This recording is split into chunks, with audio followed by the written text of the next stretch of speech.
Programang ito ay rated SPG. Striktong patnubay at gabay ng magulang ang kailangan. Maaaring may masiselang tema, lengguwahe, karahasan, sexual, horror o droga na hindi angkop sa mga bata. Dahil malakas na nga ang kutob nga nito ni Franco na may inililihim na nga ito si Shaira sa kanya, ay kinausap nga nito ang mga tauhan nga niya.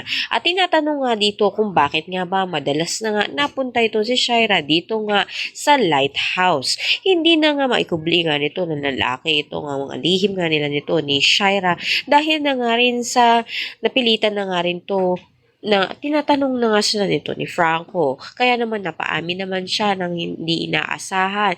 At sinabi na nga niya kung ano nga ba ang lihim nga nila. At sinamahan na nga nito ni Yvonne. Dito nga nakita nga nito ni Franco ang dalawang kawawangang bihag nito ni Shaira na kung saan niya ay nahingi na nga ng tulong itong si Billy na huwag silang sasaktan at pakawalan na nga sila nito.